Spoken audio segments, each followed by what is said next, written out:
you are welcome to go ahead and screenshot this, or you can also go to our website, to the COP29 page, and you will be able to see the agenda there as well. So let me just pop this link in here so you can find that. And we are recording the session, FYI. Next slide, please. Just a few housekeeping uh, items here. So there is not going to be a formal Q&A. I had intended for us to have some time to discuss, but there were just so many amazing speakers that we had to cut down on that time. But you're welcome to use the chat to share, to ask questions, and speakers or other attendees are welcome to hop in to answer. Our ask is that everyone keep this positive. This is a space for us to share the speaker's experience attending COP, and it's not meant to be a critical or feedback forum. Please do stay on mute for the entirety of the session.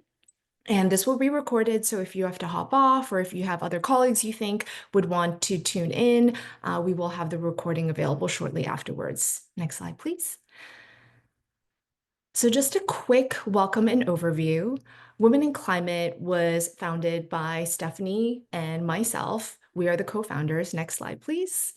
And our goal is to really create a joyful and safe space for more women to learn and talk about climate, no climate experience necessary. Our first Women in Climate dinner was in February of 2022. And since then, we've done over 100 events globally with our city leads. We have 80 plus city leads operating in 50 plus cities. In fact, our Dubai team just did a breakfast this morning, so shout out to them. You can see that we are a really global team from Singapore to Toronto to Berlin. Next slide. You can go through these ones quickly. And we have our speaker database, which is one of our main resources here. If you're not in our speaker database yet, anyone can create a free profile no matter what your level of experience is. And we know that during COP29, many speakers had some activity due to the database. So feel free to go in and create a free profile. Next slide. I wanted to share a little bit about my journey to Baku. I was able to go there a couple of days earlier and did a little tour where I went about 2 hours west to the Ismaili region. I got to go on this hanging bridge, which I was able to see some beautiful nature and scenery, lots of mountains in the area that I went through. When you get to the other side of the bridge, you have a little cup of tea with some sweets, which were cherries and like a sweet sauce. It was really delicious. I also went 2 hours further and visited a International Heritage UNESCO site, the Sheki Palace, where the kings used to rest during the summertime. And you're not allowed to take photos inside because it contains like this intricate paintings and murals, and it was absolutely gorgeous. Next slide, please.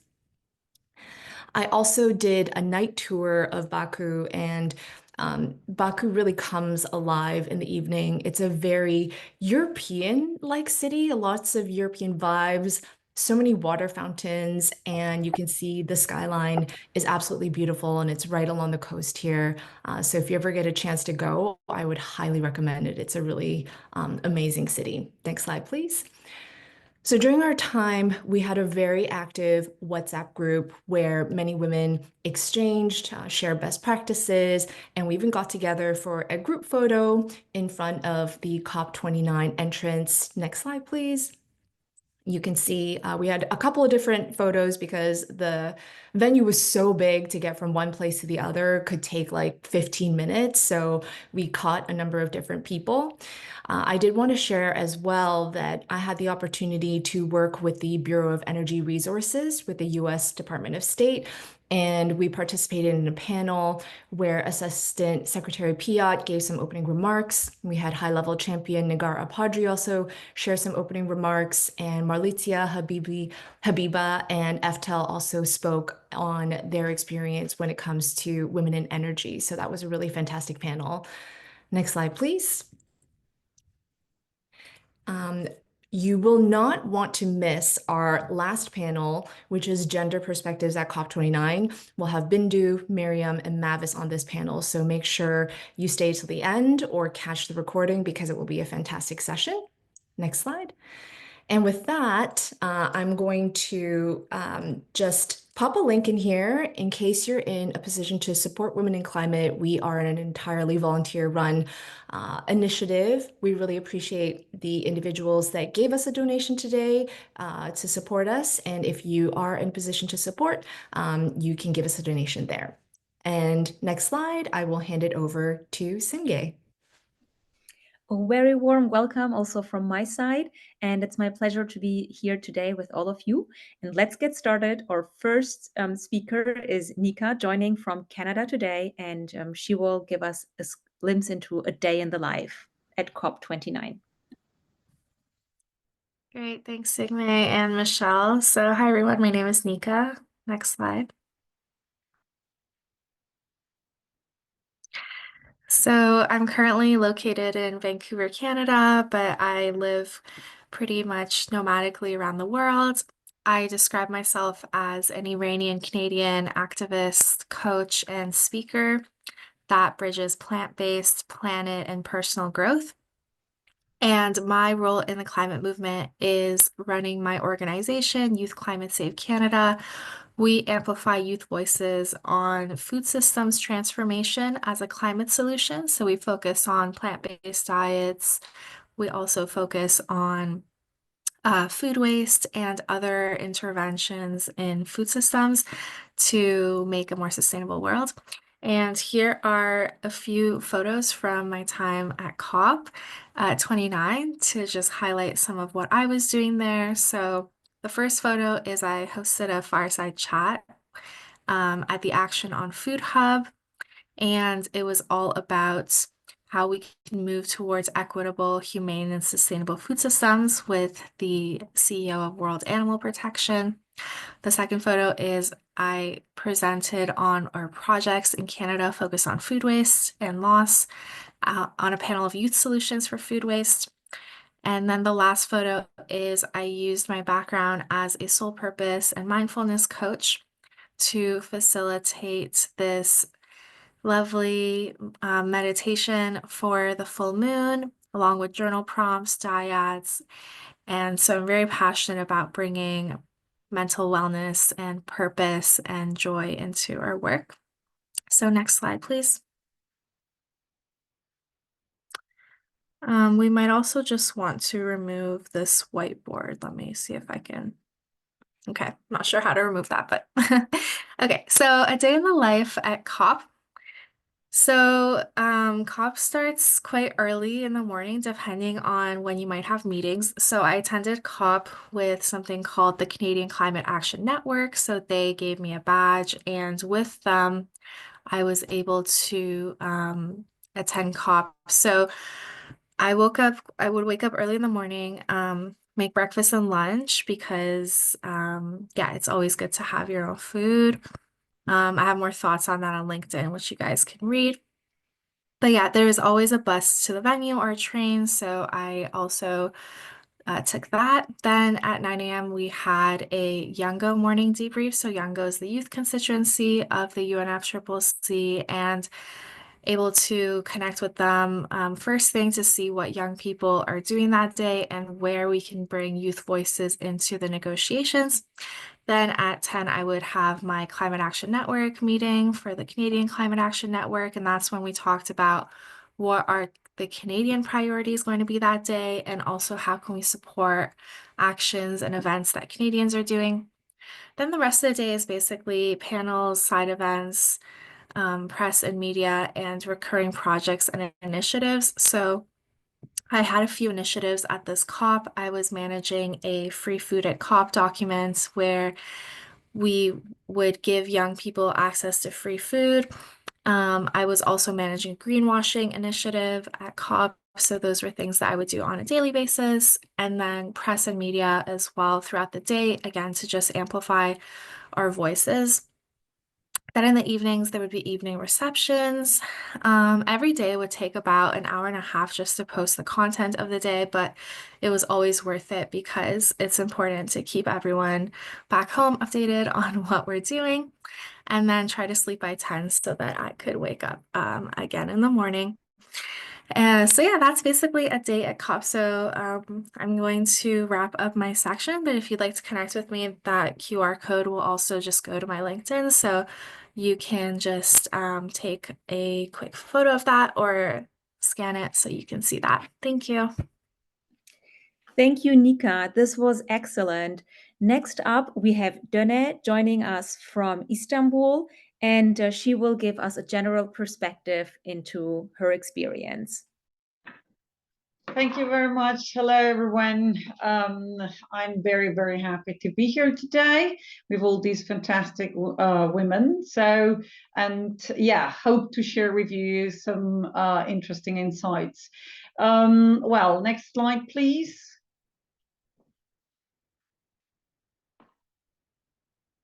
Perfect. Yes. So my name is Döne. As mentioned, I'm based in Istanbul, Turkey. I am managing partner of our office in Turkey. So CMS is one of the top 10 global law firms acting in more than 80 countries. And we are doing a lot in the space of ESG and sustainability. And I was back then also, so to say, somewhat lucky to be the architect of the global ESG and sustainability strategy. And I'm still one of the members of the global leadership. By nature, of course, my topic is dominated by law. So I talk about a lot about, so to say, a rule of law, about policy, and about the role of, so to say, regulating bodies in this area. Here you can see some pictures about some panels I attended. There was a panel around taxonomy, right? So there are more and more regulations upcoming, but my specific emphasis is really on the quality of these regulations, because all these achievements we have had in the recent year, like also now with the achievements on carbon markets or tripling the climate finance contributions, all of this can't be delivered in the time we need it to be delivered without robust and brave, especially policies, right? And with profound legal frameworks. So we and I specifically talked about this a lot. I was also one of the legal advisors of the COP28 and worked, so to say, on in different functions for the COP29, and also looking forward already to COP30 and 31, which will be hopefully in Turkey. Let's see, keep fingers crossed. So my personal experience at the COP29 was challenging but positive, right? So comparing it with COP28, I would say the sense of urgency was even more tangible, and the importance of receiving consensus on major topics, I mean, was reflected also in the fact that the negotiations took longer, 2 days longer than they were planned to take, right? So that was for me very, very positive, although it was a negative, so to say. Sense of urgency is never an easy, so to say, a place to maneuver and start, so to say, building on things, but it also helps a lot in discussions, and that was very, very positive, I have to say. And it was easy for us as Turkish natives, so to say, be in Azerbaijan and communicate with everyone, right? So we are called sibling countries, sister countries sometimes even. So everybody wanted us to talk to them in Turkish and nothing else than that. So that was a very, very great experience. People were very kind, and it was really the hospitality was very tangible. And I personally met a lot of great people. Some of you were there, so it was really truly inspiring, especially seeing how many women, so to say, are really, when you look at the diversity in some rooms on different topics, how many women, so to say, are here at the forefront when it comes to green transition and sustainability and creating the solutions we need so desperately. Next slide, please. I've always prepared slides, but I always tend to go freestyle. I'm very sorry. So the slides will be shared anyhow with all of you. You can then click through and read through. But I really, truly can only emphasize once again, without a robust framework, we will not be able to deliver what we need to deliver. And this is also a message I received from a lot of representatives from the banking and also insurance sector, right? We need to redefine risk. We need to think out of the box. And I think maybe I'm not objective enough, but I believe that female leaders are particularly good in that, right? Doing thinking out of the box. So I had overall a very positive experience, and I hope to see some of you, if Turkey will make the race, right, at the COP31 at the latest. Thank you, everyone. Thank you, Dene. That was great to see and hear your insights. And we will continue with some local perspectives, the Azerbaijani perspective at COP29. And I'm very excited to welcome to the panel I'm going to moderate, Sevinç and Farida, both Baku locals, to hear more about your experience at the COP29. I'm going to start with my first question right ahead. Welcome, Sevinç, and welcome, Farida. And maybe, Sevinç, we start with you. So what was your role and how did you spend your time at COP29 in Baku? So, hi everyone. Good evening. It is evening time in Baku. So, first of all, I would like to thank Michelle, you, and Summer, you for inviting me to this session. So, as we know that the high-level climate champions, they play a crucial role, especially in bridging the state and non-state actors to drive more ambitious climate action. And me, as a senior advisor to the high-level climate champion for COP29, Nigar Arpadarayev, my primary responsibility was to enhance civil society engagement and support initiatives led by non-state actors. So in this role, from the beginning, I worked closely with the UNFCCC constituencies, such as indigenous peoples organizations, women and gender constituencies, business and private sectors, and ensuring their concerns and also contributions were reflected in the broader climate action. And of course, as a high-level champion office, under the leadership of the Miss Nigar, we launch initiatives such as climate-proofing SMEs and the Impact Makers campaigns, which aim to bring sustainability into the heart of the business and community action. And one of the key highlights in my work, which I managed, it was the first Baku Climate Action Week, where we attracted more than 2,000 participants, including these international guest speakers and moderators. And of course, during COP29, my time was dedicated to organizing these high-profile discussions that showcased ambitions, climate actions, and also managing some high-level champion special events, the business, investment, climate, philanthropy events, and of course, facilitating some dialogues with the wide range of the stakeholders, just to enhance their collaborations and inputs. So just shortly, this is just what I did. Very, very insightful. Farida, how about you? What was your role and how did you spend your time at COP29? Hey, good evening. It's very nice to see you here, and it was actually when I was glad to host you in Azerbaijan and meet all of you in like half of you who actually I met in person, and yeah, it was my first COP29. It was my first COP. So and I'm impressed, and I'm very new. I want to be honest. I'm very new in as a climate change maker, and thank actually Michelle and Simge for this opportunity that like some couple months ago they kind of appointed me to be a city lead for like Azerbaijan and for Baku and COP29. It was like a good experience for me to be more involved to this topic, and I saw actually like this topic not in from one perspective, in like different perspectives, and I'm very interested in a lot. And thank you so much for actually helping me with to know more about it. And I was involved to COP29 also as a part of a team of Recepta. Recepta is a climate tech startup. It's a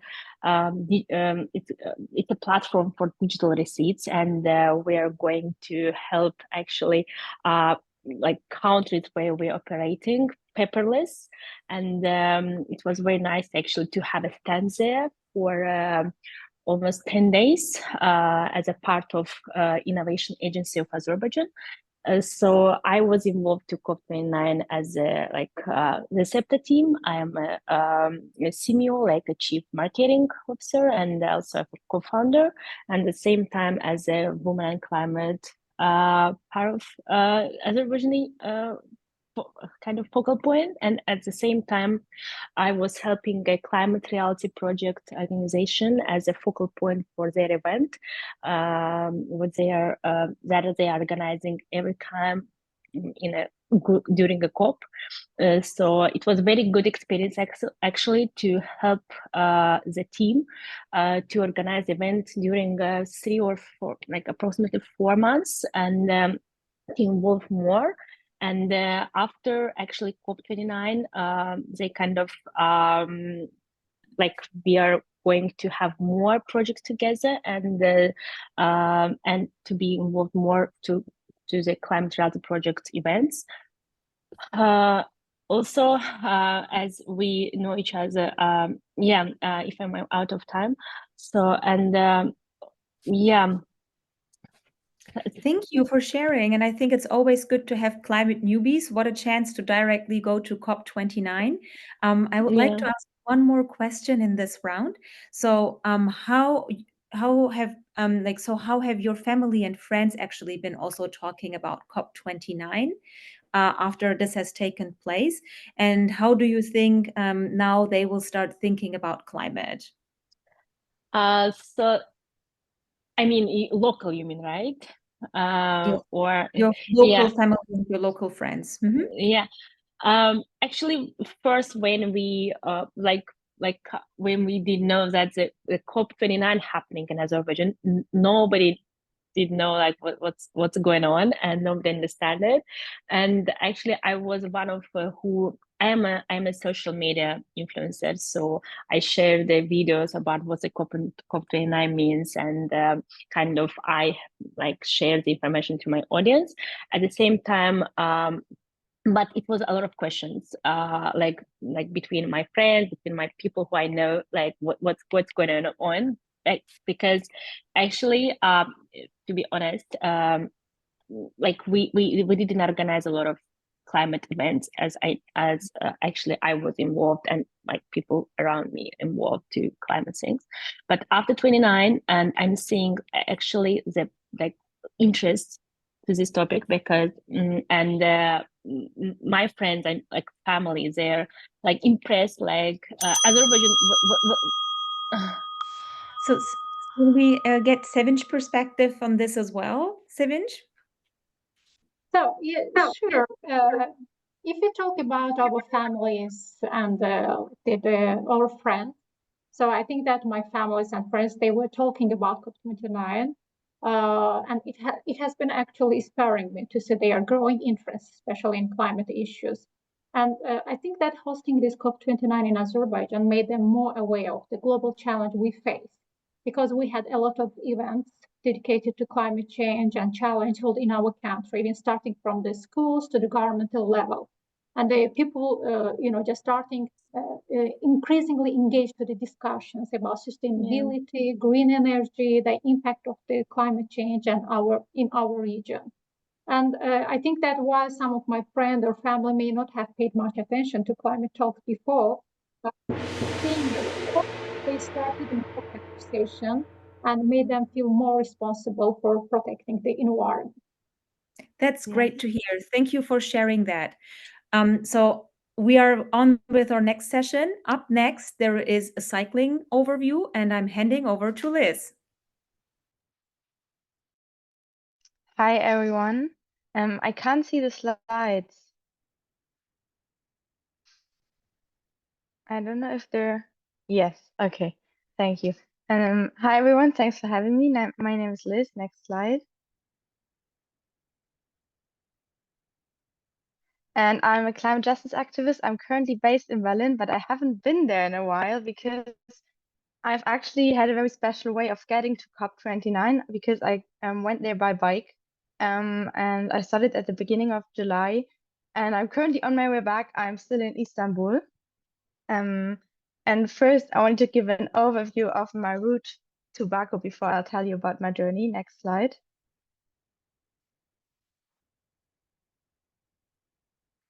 Yes. So I started in Berlin and then I went through Czech Republic, Slovakia, Hungary, Romania, Bulgaria, Greece, Turkey, Georgia, and Azerbaijan. And currently I'm taking trains and buses and the bike to get back. So you'll see that I'm currently in Istanbul. Like Döner. Next slide.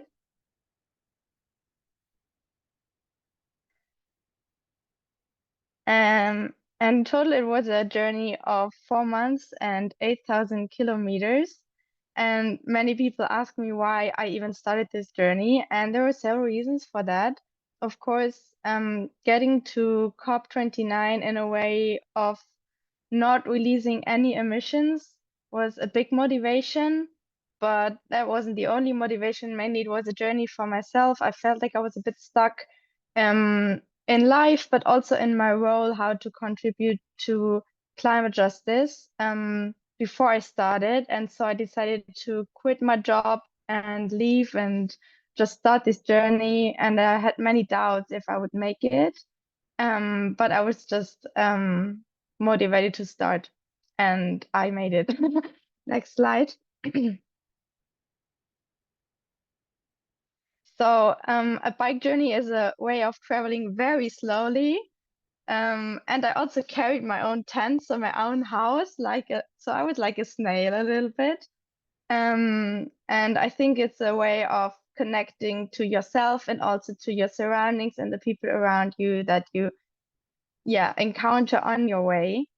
And I think it's a very precious way of traveling. Next slide.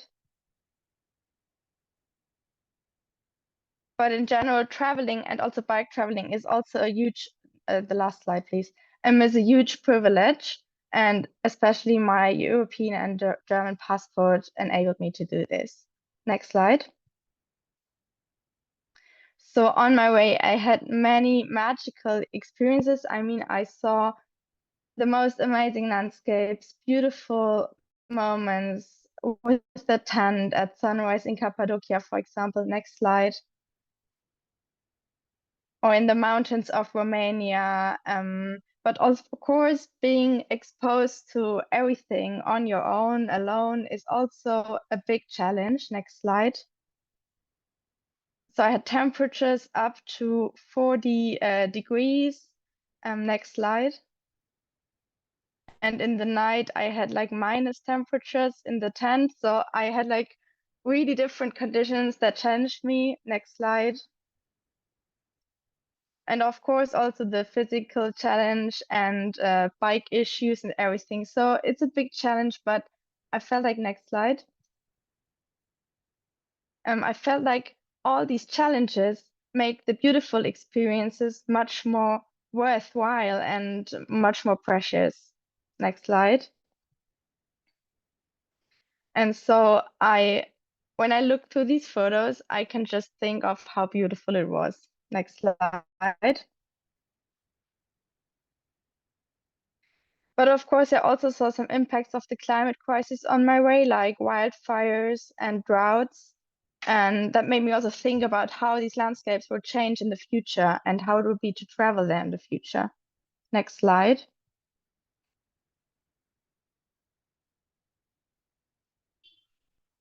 And something that really struck me, especially in Turkey and also in Azerbaijan, was the hospitality. People invited me who just saw me in their village or on the road, invited me to their homes to sleep there, provided me with food. And I think, and as you can see in the pictures, it was many women. So I think I had such beautiful experiences with this hospitality that I didn't have in European countries or in like EU countries. And so I think this is something that we can also learn from, and I can learn from a lot. Next slide.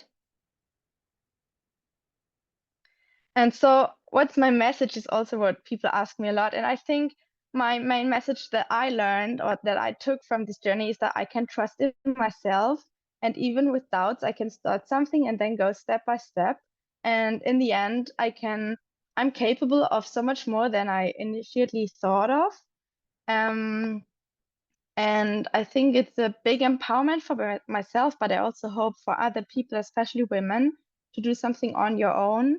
And I think also the slow traveling and sustainable traveling is an important message for, like in general, how we can transform societies and how we can think of community building in an international manner.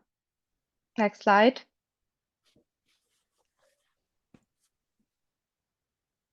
Thank you, Liz. We'll need to go to the next speaker Yes. now. Yes, so this is just my Instagram account because I couldn't say everything and I shared lots of photos and videos on there. Thanks for having me. Thank you, Liz. Awesome. Reaching for the stars. Up next, we have Jessie, and this time we will deep dive into the ocean perspective.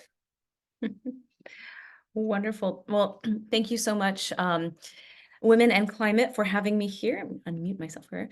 It is awesome to be in your company, and I just feel so happy to be in this space increasingly and love the comments that have been received thus far. I am putting my timer on so that I know it. I'm also having a weird timer issue with the Zoom. But my name is Jessie. I am the director of something called the International Alliance to Combat Ocean Acidification. And I really loved, Nika, when you sort of started with my role in the climate movement is, and I'm going to start introducing myself in that capacity and asking all of our team members and community to do that. Because my role, I suppose, in the climate movement is talking more about ocean, in this case, acidification, but impacts to our ocean caused by increased greenhouse gas and carbon dioxide emissions, and that's warming, acidification, oxygen loss. And these are things that are really kind of invisible and pernicious issues that are happening in our ocean. They have consequences for species and ecosystems, and most importantly, the humans that rely on those species and ecosystems at all manner of scales and for all sorts of economic, but also social and spiritual purposes. Next slide. And so I'm embarrassed to say I'm not super new to the COP. This was my 7th COP. I cannot believe it, that I've been measuring my life in COPs most of my 30s. And I've been really lucky to be part of sort of this journey of people that are trying to elevate the topic of ocean at the UNFCCC very specifically. And that all started about COP29 at the Paris Climate Agreement. That doesn't really mention oceans. There's an ocean mention in the preamble, but that's about it. And it really is a huge loss when you think about the role that ocean plays both as our climate regulator, as a huge absorber of carbon dioxide naturally, and now we have excess CO2, and so unnaturally. And thinking about what activities ocean can play in the mitigation side, ocean renewable energy, thinking about wind and offshore and wave energy, blue carbon ecosystems, but also thinking about the consequences and the adaptation and the resilience needs for our ocean and her people. Which is us, of course. So I'm really happy to say that from this advocacy, the UNFCCC actually now has an ocean and climate dialogue that started in 2019. And it's a place where parties gather and really start to talk about the ways we can integrate ocean mitigation, adaptation, technical capacity, financing issues for ocean issues across the UNFCCC mechanisms. There's an informal group called Friends of Ocean and Climate, which is a group of ocean-focused parties. They have been working to increase visibility on this topic and think about what we want to see from the UNFCCC and what we want to see parties working on domestically. And they delivered a joint statement in the final days of COP29. Next slide. And so I won't talk about what I'll share kind of what they wrote, but basically continuing to accelerate the importance and urgency for finance. Obviously, that was the big topic of this conversation at COP29. And how do we fund mitigation and adaptation activities that have to do with sustainable ocean-based climate action that is consequential for achieving the long-term goals of the Paris Climate Agreement. And a big part of that is just transition, not just in the mitigation side, but in the adaptation side. And so really noting developing countries, small island developing states, or big ocean states, and least developed countries. Next slide. And I'll just, putting again, that's what I wanted to highlight, talking about this just and equitable transition. This was a COP that really, a previous speaker spoke about the urgency. And I really echo that experience where this really felt like the moral imperative is on our shoulders now. And it's really time to be stepping up. And I could sense that in negotiations and could sense that in this question of finance, because that's really where the rubber hits the road and when we get into implementing what we need to do. Next slide. And I'm just going to quickly go through. These are pictures of the OA Alliance at different activities. We work to integrate acidification across mainstream policy documents. So we had here Greece and United States and Palau and other countries talking about that. Next slide. And a big focus on food security. And that's one thing I really wanted to hit home at this slide. Next slide.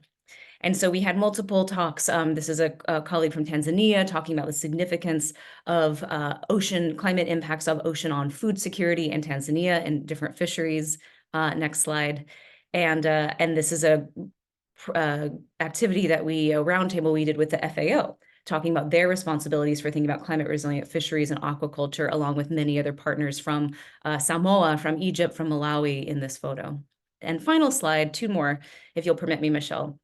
This was the most important, well, one last, we'll go back. This was the most important one to me. Go back one slide.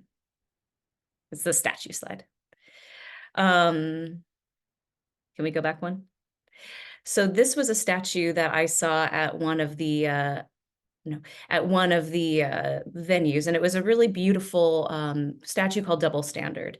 And so we'll share the slides, but it says, "I'm sitting on the back of a man. He is sinking under my burden, and I will do anything to help him, except stepping down from his back." And if you go to the next slide that just describes it very quickly, it was so beautiful to me, and it really summarized what we're trying to highlight and talk about and what the different responsibilities of our behaviors and actions are. I don't know if the slides are a little bit out of Thank you, Jessie. We're going to have to cut you short now. Sorry about that. Thank you for sharing this, Jessie. Up next, we have a youth panel with Pooja, Kylie, and Reem, and it will be moderated by Emily, our Women in Climate Advisor. Hi, everybody. It's great to be here with you all. Thank you again to Women in Climate for organizing this session today on COP29. My name again is Emily McGlone, working as a director of Peaceboat US, and I've been coordinating lots of youth programs at COP29 this year, and every year try to bring many youth from diverse regions of the world to come share their views. So really excited for today's session. So with us today for our speakers, we have Kylie Lai, Pooja, we have Reem as well. Thank you for being here, everyone. Great to see you all here. Wonderful. And I guess just to start off, maybe we can start with a quick introduction to everyone. If you can tell us if you've been to COP before, and also how was COP29 for you from a youth perspective compared to like previous years, if you've been before, or if it was your first time, what were your impressions? And maybe we can kick it off with Pooja and then go to Reem and then Kylie. Thanks. Yeah, so this was my 4th COP. I started in Glasgow and then have been every year. So a bunch of differences across the years. From the access perspective, I would say logistics and transportation were really good this year, but we missed daylight in the venue. It was really dark. For badges, they reduced the number of badges given to Western NGOs, which impacted youth access to the space this year. And it was also reduced, Youngo had reduced badges as well.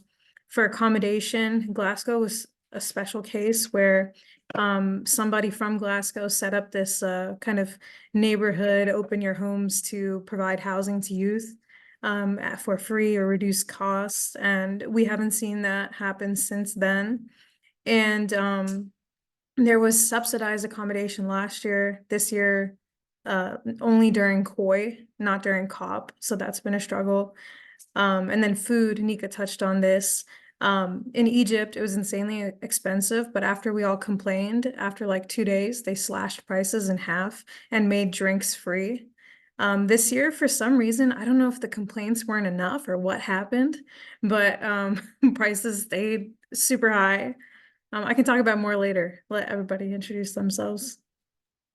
Thanks, Pooja. And those are some great reflections, all very true. Reem, would you like to go ahead? Hi everyone. First of all, I would like to take the credits to thanks everyone behind this incredible platform to amplify women voices.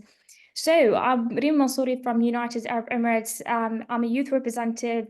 So regarding to your question, Miss Emily, this was my second COP experience, but the first one was a bit different than now. We're at COP28 in Dubai. I participated as journalist with the CNN Academy, where most my participation was focusing on media field, how we can work, we align with the UAE government to ensure the escalating the successful of the vision, and also encourage and ask questions during the press conference. Moving to COP29 Baku, I was a youth representative. From youth perspective, I truly felt that my voice was heard. My proposal and discussions gained significant attention from the UAE and the host country Baku government. Platforms like Pavilion, UAE Pavilion, and the Green Zone create space for meaningful discussions and including direct engagement with the key stakeholders like the Ministry of Youth, Sport, and also I can't forget the support, the massive support we received from his office. Also, that has allowed the opportunity us to present our ideas and advocate for youth driven solutions to climate challenges. Great. Thank you, Reem. Thank you for those reflections. And yes, working with the governments in these cases can be very good for many of the partners, especially in the region. I could imagine that was really helpful for your youth delegation as well. Great. Kylie, how about yourself? Hi, thank you everyone. So thank you Women in Climate for organizing this platform. It's really important. So this year I had my badge from my organization, Common Kernel Lab, as a youth representative, a youth delegate. And the job myself, it's also training a bunch of young people from Hong Kong to COP as well. So this is my third time been to COP twice on ground. The first year it's through online.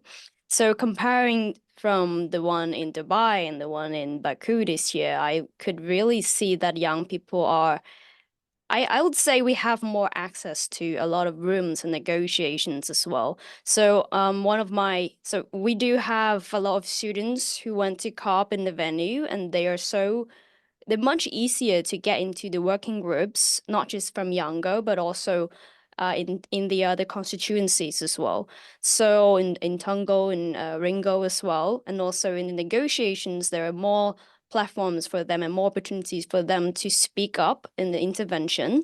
And for me, myself as well, I was working on SBI 17, gender and climate action, climate change, and we're trying to push forward things. So this year I'm going there as a representative of Younger Women and Gender Working Group and also as a member of the Women and Gender constituency. So we had a lot of bilateral meetings. It's easier comparing to last year that we are able to, I coordinated for bilateral meetings, and also we have 6 demands, getting 4 demands being adopted in the final text in about the gender and climate action. So this is something that I want to highlight. That's great. Congratulations, Kylie. That's really great work, and also leads perfectly into our next question for everybody, which is really about what do you feel were some of the accomplishments you had from COP29 for the youth delegations? I know there was a lot of challenges and finding negotiations that would bring about change in the financial side as well. But I know there were also a lot of great, advancements. So maybe we can go back to Pooja and then Reem again, if there's anything you want to highlight just for 1 or 2 minutes each. Yeah, thank you. And for context, the first 2 years I went as a Youngo delegate. The third year I helped set up 2 loss and damage fellowships and ran a pavilion, entertainment and culture pavilion. And this year I had my own delegation for Youth Climate Collaborative. So let's see, in COP27, we had the creation of the COP Youth Envoy role. And then last year that role was formalized in text.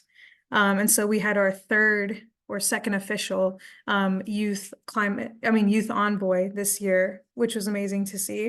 And Flora Newman and others are working to really institutionalize and build continuity between each government's role with the youth engagement programs. So they took the youth curriculum that Dubai created and made it a free online course for youth this year, which was good progress to see. There's been an increase in youth negotiator training programs and an increase in the number of participants in those programs between just the youth negotiator program led by Heatha and Marie Claire, and then also the one by Climate Reality. Then there's a Latin America scholarship one. And so it's been really nice to see an increase in these. And let's see, and then the Dubai Youth Dialogue Forum happened, and this year we saw the Youth Dialogue Forum come back, but this time there was a open call for youth speakers, so we all got to throw in our names for that. I'll let other people go. Great, thank you, Pooja. Reem, how about you? Yeah, so at COP29, I felt a great sense of accomplishment when I presented my 2 innovation proposals that I worked during my time at Masdar program, the Futures and Stability program, where I present my 2 innovation proposals. The first one was about addressing desalination water solution for conflict zone to make it accessible, affordable, and adaptable.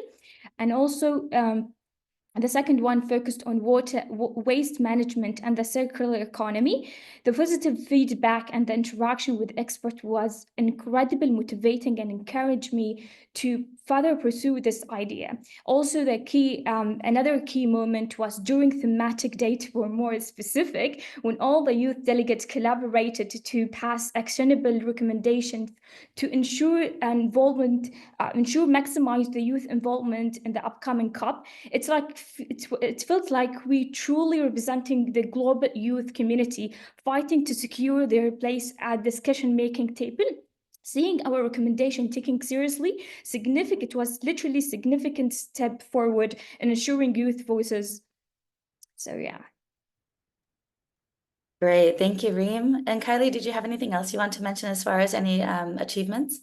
Yeah, I would just keep it short. So I will also really like to mention that with this platform, I see a lot of familiar faces that I met in COP, that we are also working on women and gender as well. I recognize so many faces here, and thank you for that.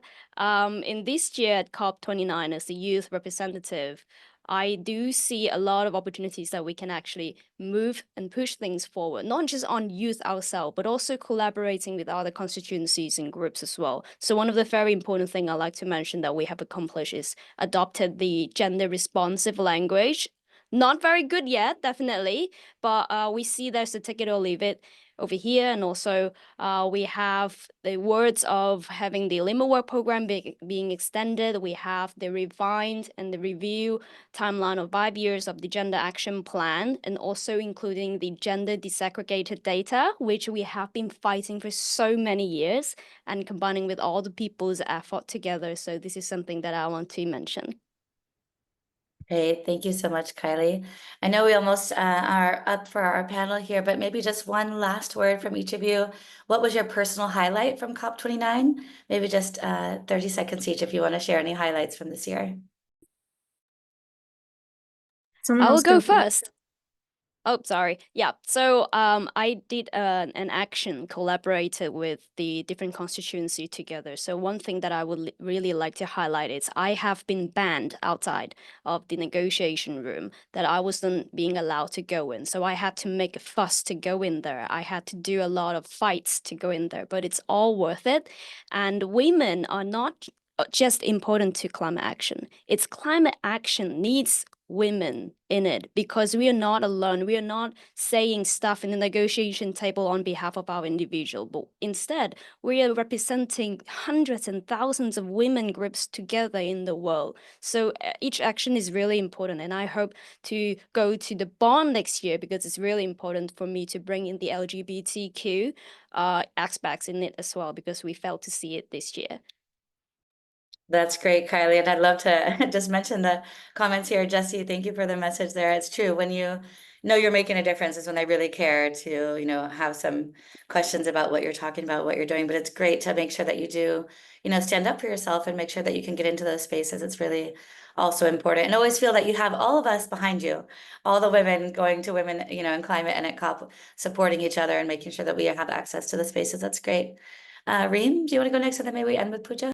Yeah, sure. So honestly, in the end of the day, the most important things was the highlight of this COP is the human connection I made. It was truly inspiring to meet so many individuals who share the same energy and the same passion and the same determination to create positive change in their community. It was just reminded me that with collective motivation, even the biggest dream can become reality. And also, back in the day during COP, it was very proud to see most of the youth representative are women, and how they can speak and negotiate, and the way they hold the discussions. It was such incredible.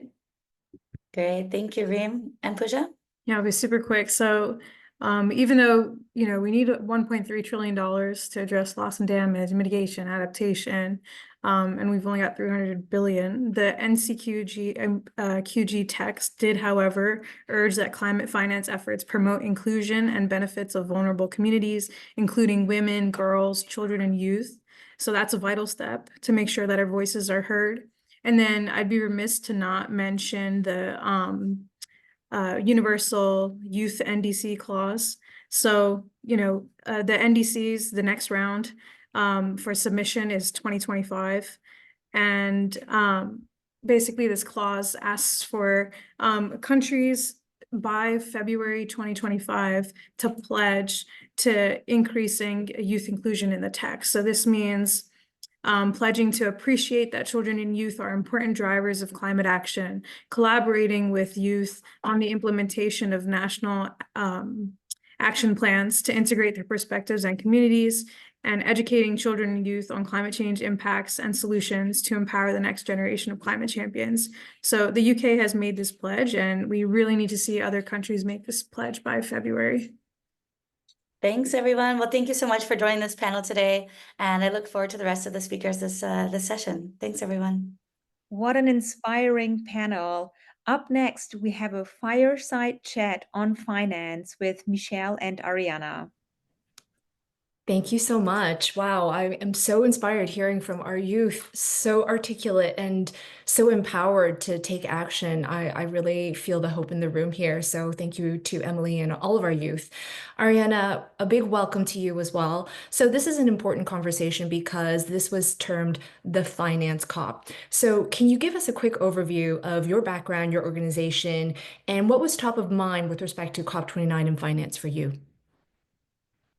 Thanks, Michelle. Hi, everyone, and thanks to Women in Climate for the invite, and really indeed a very inspiring speakers so far there. So thank you so much for organising this great sort of platform to reflect a little bit on the COP outcome. So my name is Ariana Griffa. I'm a Senior Policy Manager at IGCC, Institutional Investors Group on Climate Change, and I lead our engagement with the global climate policy agenda. For those less familiar with the IGCC, we are a membership organization. We work with institutional investors, over 400 of them, across 27 countries, and holding over 65 trillion in asset under management. My background is mostly in climate and energy policy, having spent most of my career working in the public sector and really trying to design and implement climate and energy policy programs to enable that transition. However, a couple of years ago, I came to the realization that even though policy is really important to achieve the capital that is required to shift towards net zero, towards a resilient and a nature positive economy, we do really need to mobilize the private sector. And this is really what we do at our IGCC. And this is why the private sector participation at COP was so important this year, the finance COP. We were really trying to look at how the scarce public finance that is available for climate mitigation and adaptation and loss and damage can actually be used strategically to leverage public sector finance. And as I mentioned, investors hold trillions in our economy, but how do we ensure that those trillions are effectively going towards climate positive and nature positive investments? So this COP was really key in that aspect. Great, Ariana. So, the Finance COP29, what were some of the biggest breakthroughs that could have taken place here, and did any of them come to fruition? So yeah, as you mentioned, what was the finance COP? There were a number of agenda items that were related to finance, but I would like to focus on probably the biggest one, which has been mentioned already, the NCQG, New Collective Quantified Climate Goals on Climate Finance, if you like acronyms. But I think it was very significant because it was since COP15 in Copenhagen where countries were called on to negotiate a new finance goal, namely a package of support from developed countries towards developing countries to tackle the climate crisis and achieve ambitious climate goal.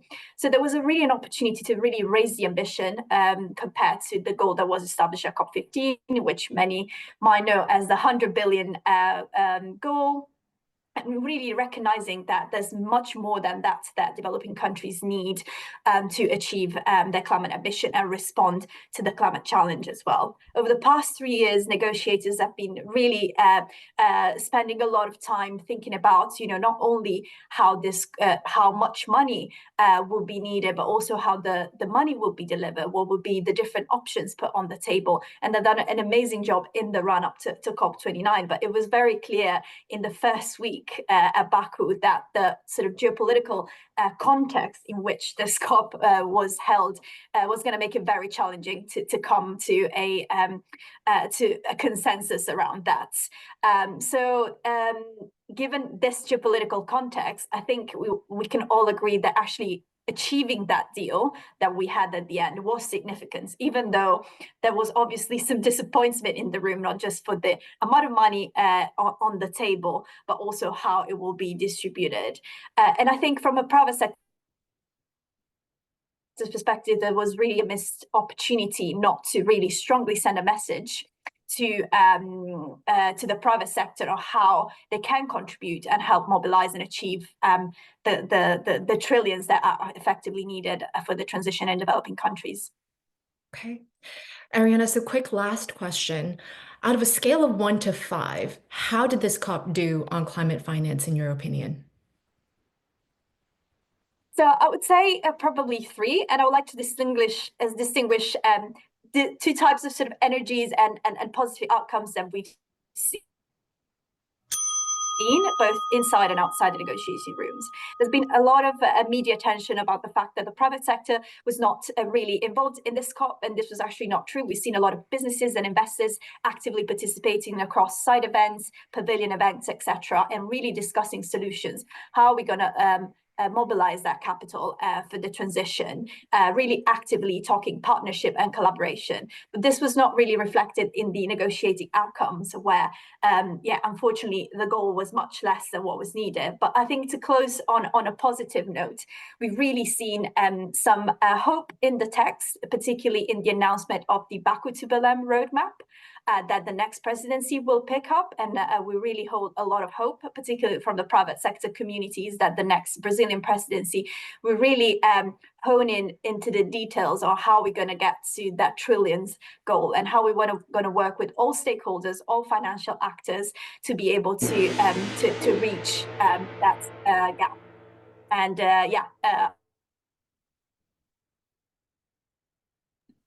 Thank you, Ariana. Thank you both. Up next, we have Marie-Claire sharing the negotiations perspective.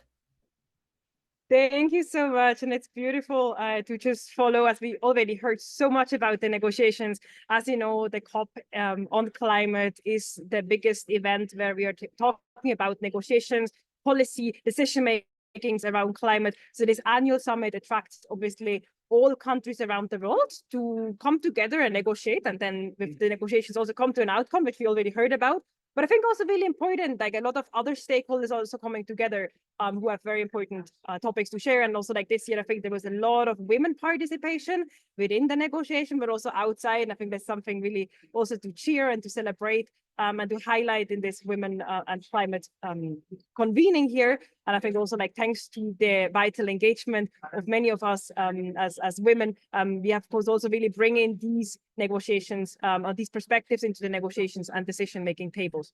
So to give some perspectives about these negotiations, so I am the co-founder of the Youth Negotiators Academy, as you can also see on the screen, which is an organization which trains young people for these multilateral diplomacy, negotiation, decision-making processes. And we do this on biodiversity, on climate, as well as on land and desertification. And I'm right now here actually at another COP in in Saudi Arabia, where we talk about land rights, but also gender topics, as well as desertification and drought. There are many more COPs, but for now we're focusing on climate. So let's go a little bit back to Baku, which was, as already mentioned by the previous speakers, really centered around finance. But I think it's really important to see when we talk about finance, there's so many sub-aspects in there as well. And also there's so many other negotiation tracks around adaptation. So how are we adapting to the ever-changing climate? But also when we talk about finance, there was one very big important topic around also loss and damage. Some of you might have already heard, and I was actually previously speaking at another previous panel about this.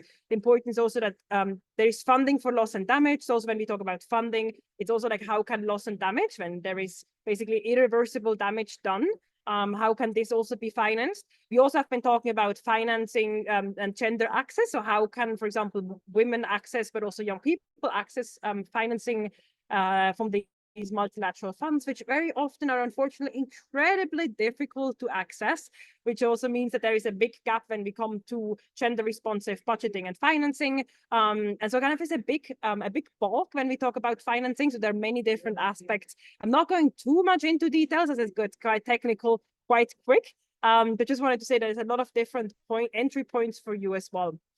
Well, one other very important topic this year at the COP was the Just Transition Work Program, which unfortunately didn't reach consensus. If something doesn't reach consensus, it means it's basically deferred to the next meeting, which will happen in summer, in June, which is called the Subsidiary Body Meeting. It's always happening in Bonn in Germany.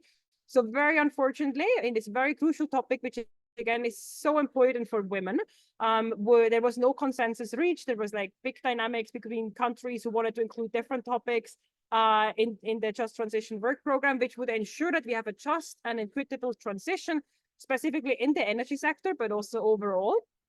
And it's a huge pity, unfortunately, that we couldn't reach any consensus there. And with this, if there's no consensus, it means that basically nothing is decided, because the UN process on climate, as well the others, they're running by consensus, means no one is objecting the outcomes and the negotiations. Also, another one which might have been interesting to some of you was around agriculture. Also, there's a topic which is really concerning women. Unfortunately, there as well, we couldn't reach the highest ambitions. There was definitely like some progress made also around agroecology, but I would have personally hoped that there is more outcomes as well on the agriculture elements as well. There was also, unfortunately, very little progress around adaptation. The ones who have been following in previous year adaptation, there has been a lot of discussion about the new goal, the GGA, the Global Goal and Adaptation, which is basically a new package around adaptation. And again, like this is also like a topic which is really concerning women, as very often women are living on the front lines and also are kind of like responsible for a lot of like the family or the communities. And that's why, again, like the gender responsive adaptation measures are really crucial. There again, we had already like several years now of work around the adaptation topic, and it unfortunately didn't go as far as we would have wished. I Thank you, think like Marie-Claire.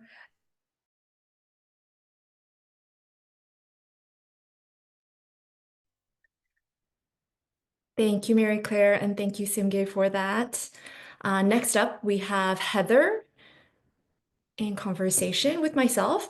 And Heather, so nice to see you. It was really wonderful to run into you at COP and be able to spend a little bit of time. Heather, can you give us an overview of your work and what CREST does? Yeah, a little bit different than some of the amazing work that's here with the other women in climate around the world. My organization is called Citizens for Responsible Energy Solutions. We're based in Washington, D.C. We engage, and we work primarily in the United States, but our focus is on global emissions and reduction of global emissions. We engage Republicans, mostly at the congressional level, and also the executive branch in Washington to engage on climate. So I've got a very, very tall order in engaging Republicans. I've been running the organization for 8 years. And during that time, since 2016, we've seen a lot of progress with Republicans understanding about the climate challenge and how the United States can take a leadership role in helping to reduce emissions. So I've been from the first Trump administration. My first day was the day before he was elected. So I've been through both the Trump administration and the Biden administration, going back into a Trump administration and a Republican trifecta in Washington, and still trying to talk about the importance of reducing emissions and how energy policy and climate policy are intertwined. Heather, your organization is so critical in the next years ahead. And so can you tell us what were your main objectives for COP29? Well, first, we've been trying to get Republicans to even just come to COP. Many of them think that COP isn't for me. I don't have a voice here. It's really maybe for, the executive branch. You'll remember also that President Trump pulled out of the framework. So a lot of Republicans are concerned even about political backlash. So our goal is to bring over Republican members and staff to wherever the COP is. So this year in Baku, but we've also brought them to other locations over the past few years to see the amazing work that's being done at COP, and both on the NGO side, of course the countries working together, companies working together, and really trying to address an incredibly complex issue, and then all the other pieces that come along with what we know with climate crisis and all the other pieces and how that they can plug in. So it's really, I think, a win for us this year is we were not able to bring over members of Congress because of their congressional calendar, but we were able to bring over senior staff. So we brought them over, but then a congressional delegation led by Republicans brought over a bipartisan delegation with the Energy and Commerce Committee and the House of Representatives on their own. So we've been trying to get that muscle memory for them year over year. And they were like, we've got to be there.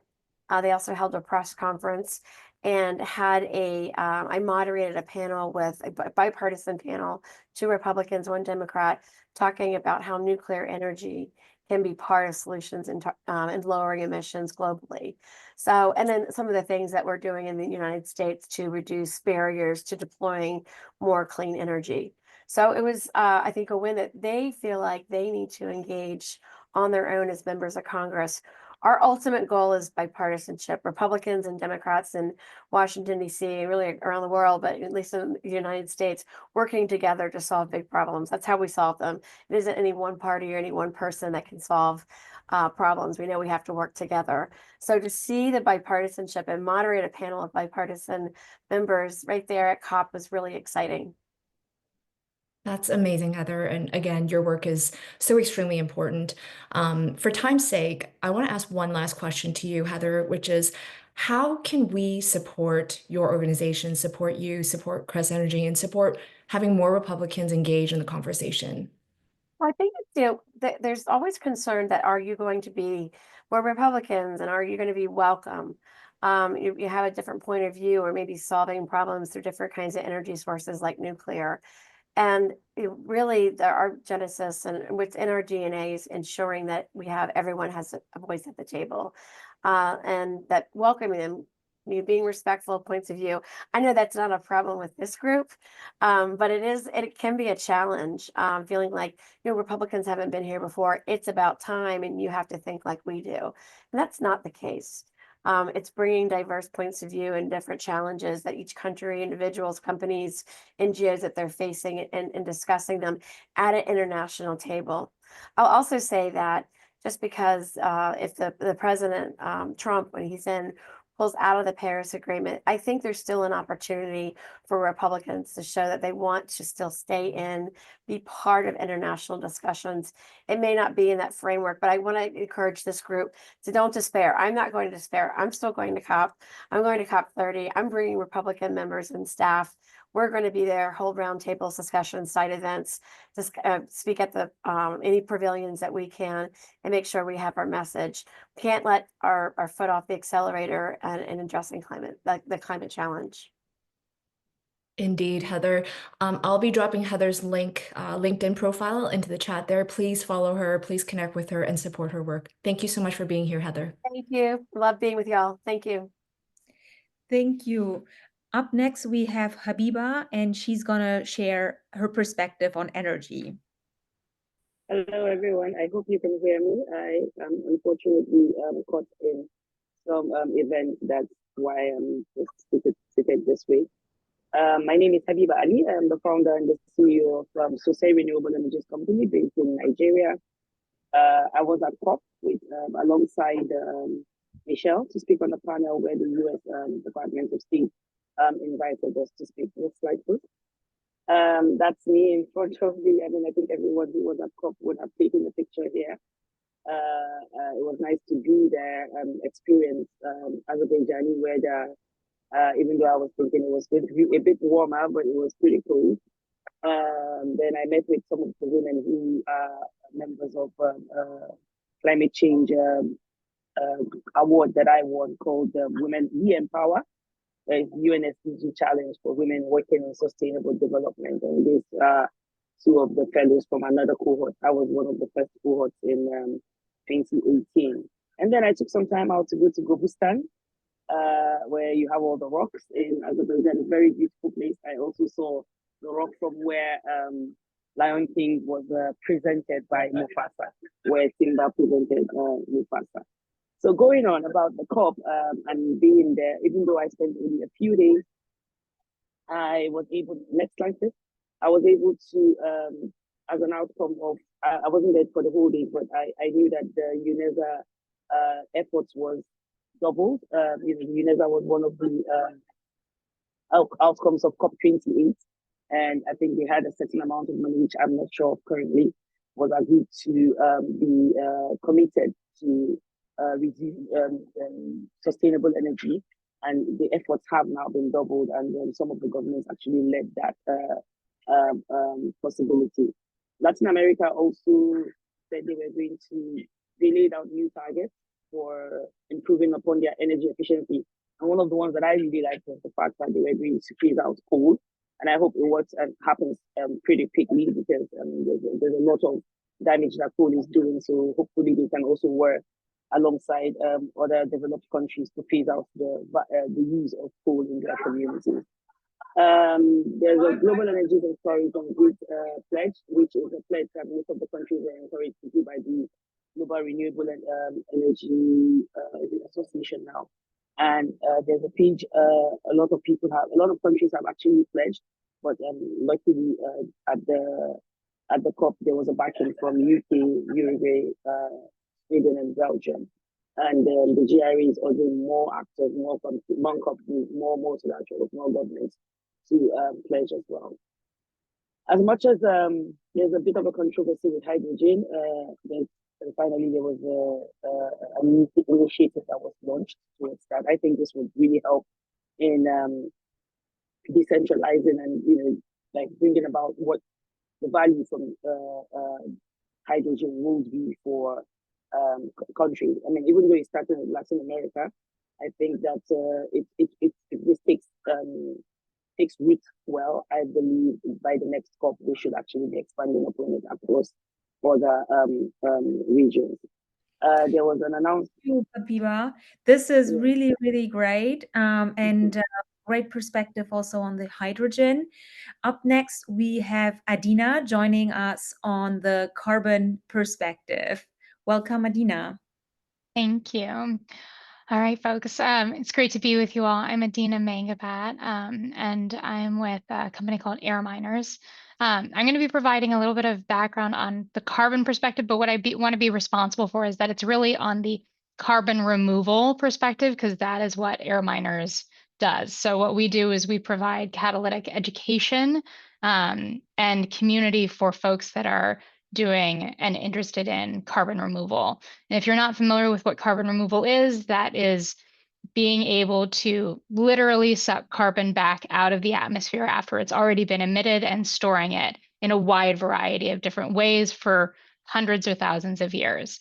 And so, our goal at COP, there were a couple of different goals that we had. One was to educate people about the fact that this is possible. So here you can see one of my co-founders, who's the tall blonde guy there, is David Tito, and we were having a discussion about the ways that you can store carbon using marine systems. So the person in the middle here, Noah, she's a member of Women in Climate, and they use wood waste from thinnings of forests, and they store it in an oxygen-free environment at the bottom of the Black Sea. So it's actually possible to take, carbon that has been stored in wood and prevent it from decomposing and storing it for thousands of years. So it was about, kind of educating people about all of these different types of methods of removal. The other thing that was really important for us was connecting with Secretary Granholm, Energy Secretary Granholm from the United States, because in the United States, there's been a lot of really important legislation that's been enacted over the last 4 years to enable different types of carbon removal. And one particular type is something called direct air capture, which are these big machines that can have fans that can suck air in and run it over a specialized contactor that captures the CO2. And then you have to store that somewhere, and that somewhere is deep underground in big, deep geological vaults that are thousands of feet down. And there's been a bunch of really great legislation through the IRA and the Bipartisan Infrastructure Act to enable those kinds of activities. And there was a lot of concern about, like, is that going to be reversed?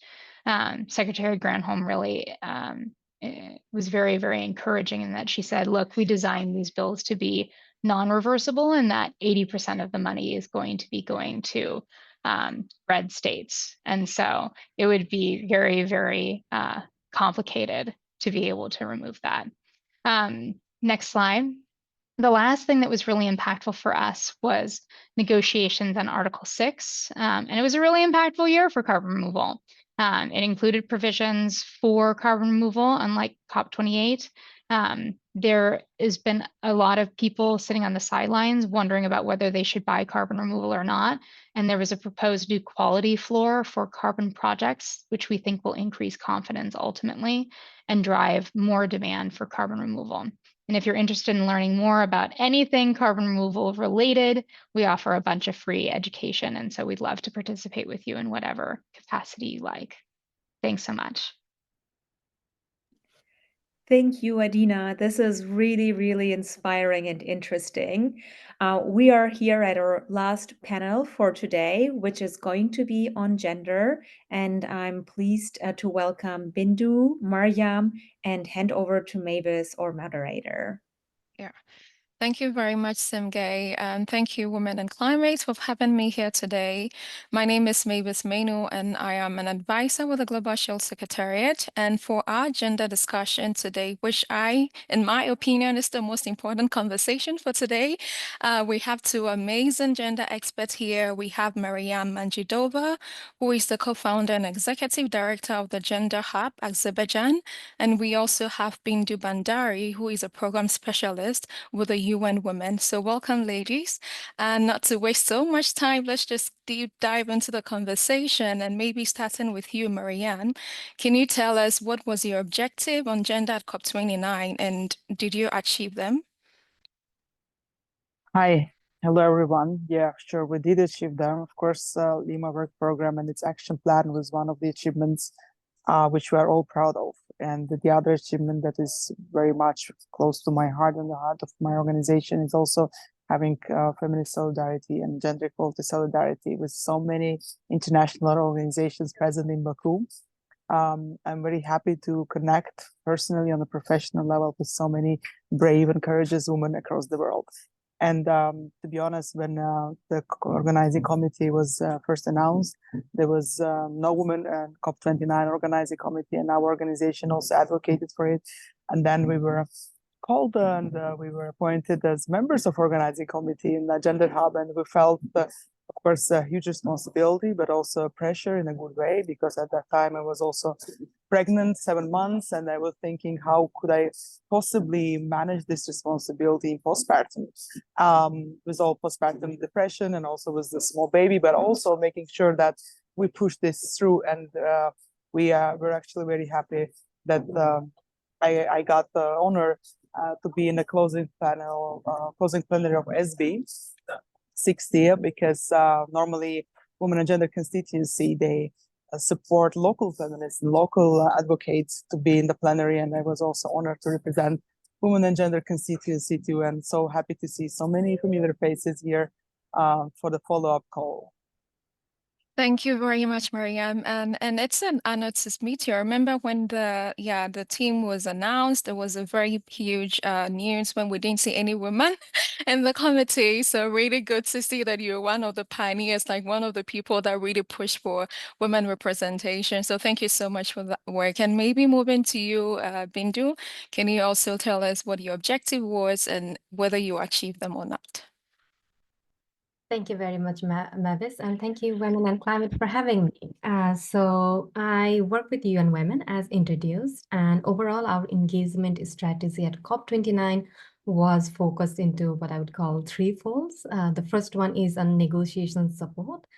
So including myself and my teammates from UN Women at the headquarters, but also regional office and country office. We provided technical support to government counterparts, also known as parties, by leveraging the knowledge and expertise that we have through our programs, all the coordination and normative work we do on the field on gender responsive climate action. That is what I was mostly engaged in.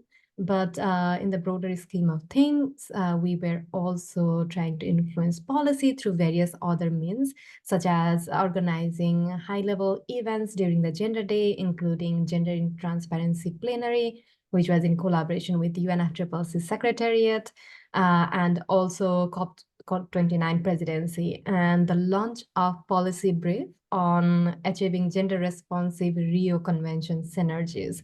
So we have that policy. I'll send the link later on in the chat box for you all to see.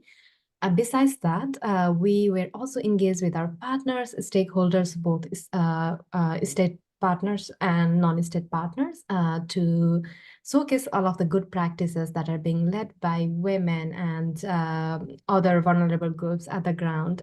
So that was our third pillar of engagement.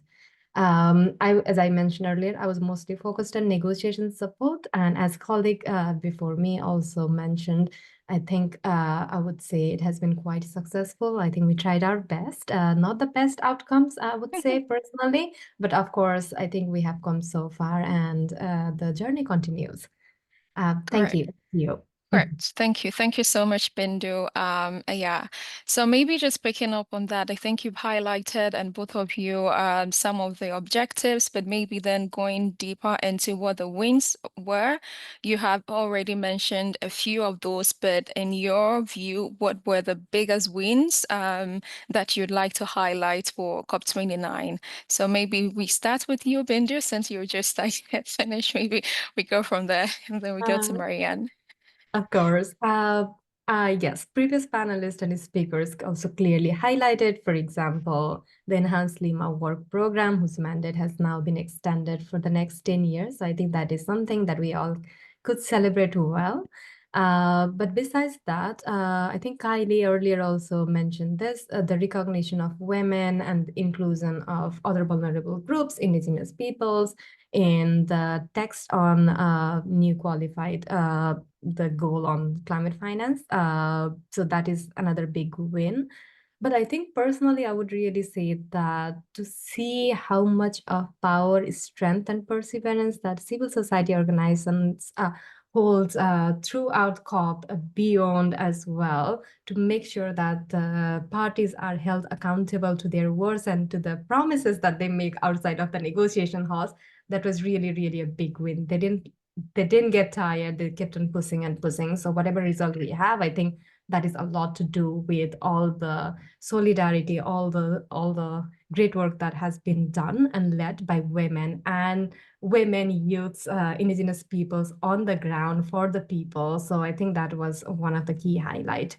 Also, I would like to say, although there was also inclusion of care economy for the first time in the text on Just Transition Work Program, which unfortunately did not get to the consensus in the last hours, but we hope to pick it up and hopefully that will continue in the next intersession in Bonn later next year. Yes, thank you. Thank you. Thank you very much, Bindu and Marianne. What would be the biggest wins on gender that you would like to highlight from your perspective? Yeah, so working with a lot of different organizations and different parties proved once again the state of gender inequality, and all of us became more aware of the inequities as well, so that we can commit more to what is happening. Sometimes in our own bubble, we forget that actually there are so many other women who don't have still opportunities and access to their rights to exercise their basic rights, and the intersectionality is something that was felt across COP29 this time. We were using this concept a lot. We were pushing this agenda forward. We made sure that all the disadvantaged groups, people with disabilities, people representing ethnic minorities, people from rural areas, and all other disadvantaged communities were actually engaged. Of course, not in that level that we would like to, but talking about this and advocating constantly was one of the wins. I will also want to bring the perspective from the local one, because for Azerbaijan, talking about gender equality and women rights is not always very easy. Culturally and traditionally, women rights has not been much empowered. So that was a unique opportunity for us, also civil society working on human rights and human rights education, to once again use this space, safe space, to advocate for this topic. And I'm thankful for all the constituencies, including Women and Gender constituency, who supported us along the way. And I hope that COP30 would be a great follow-up for organizations and civil society in the region, which is a region itself is full of post-conflict communities, full of vulnerable communities, as you may know. Also Azerbaijan and Ukraine and a lot of countries in the region have been going through the conflict, and we still need to have women more in the peace and security agenda, and also in the climate action agenda, not only for the mitigation and adaptation, but recognizing the loss and damages that it brings to women, to their reproductive health, to their meaningful participation in the communities, and to their further leadership roles. Thank you. Right. Thank you so much. And just under 30 seconds, maybe if you could just let's look into the future, and maybe just tell us what do you hope to, or what would you be paying attention to when it comes to the gender conversation, or how do you see the gender conversation advancing at COP30? Just under 30 seconds for both of you. So just quickly. Sure, I can go ahead. I would say I would very much be looking forward to the Gender Action Plan, which will complement the Enhanced Lima Work Program. And I really hope that we'll get to have clear set of indicators, not just the targets, in the next year and beyond. Besides that, I would also be really interested and keen and pushing for gender responsive climate financing.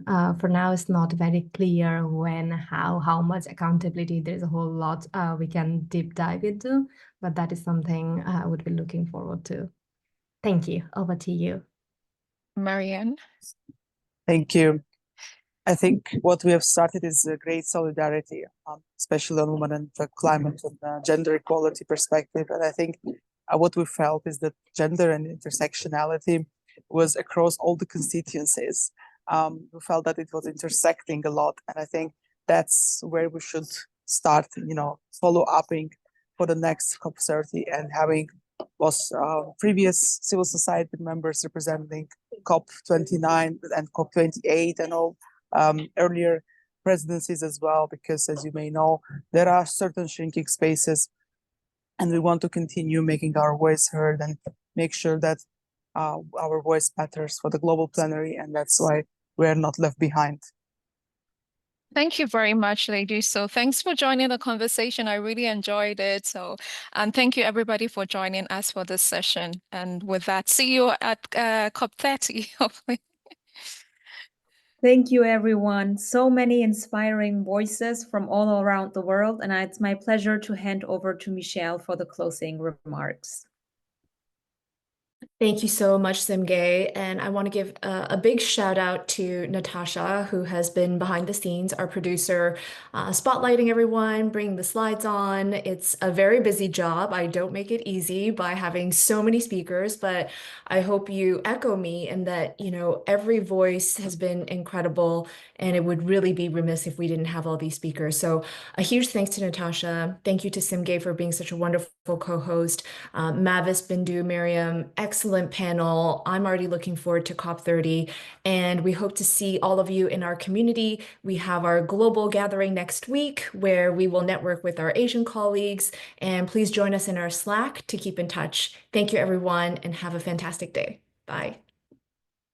Bye. Bye.